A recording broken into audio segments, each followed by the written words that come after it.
Delegates, we quite rightly have heard earlier this evening about the threats to pupils with special education needs through the loss of learning support teachers and SNAs.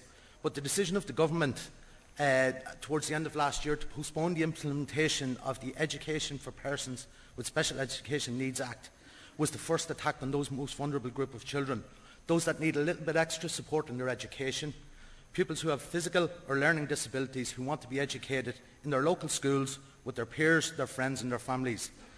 The decision of the Minister to postpone the Act in itself is an insult.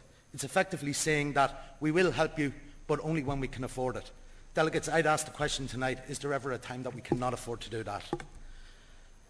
The EPSIN Act has as its primary objective the right to an appropriate education in an inclusive setting with equity of access.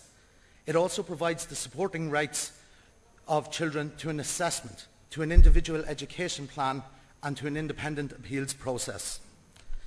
The Minister, while he was postponing the Act, stated that he believed that schools would continue to include pupils with special education needs.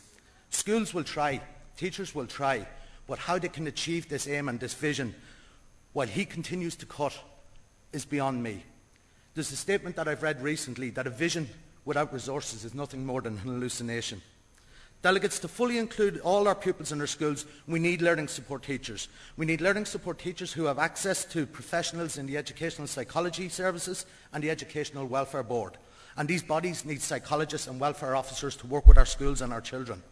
Our schools need time and resources to consult with these professionals, and in particular to consult with parents who know and understand their children better than anyone else, and in consultation to form these individual education plans, which are a fundamental right to our pupils. They are the guiding objectives and strategies that will ensure that all children will benefit from their education. As a secondary school teacher myself, I know that I need guidance and help in new and innovative teaching methodologies. Things such as scaffolded instruction, cooperative learning, peer tutoring and task analysis. We need these to engage and stimulate our pupils. We need access to the ICT funds so that pupils with learning difficulties and special needs have access to the hardware and the software that can so easily minimise their disadvantage and maximise their potential. And we need resource teachers and SNAs to make sure that this can happen, and we must make sure that education isn't boiled down to league tables of achievement in state exams that will persuade some not to embrace this process. Delegates, including pupils who need a little extra help, should not be a fiscal choice to turn on or off or postpone during good times and bad. Every one of us here believes that it's a fundamental concern for a caring society. I would ask you to support the motion.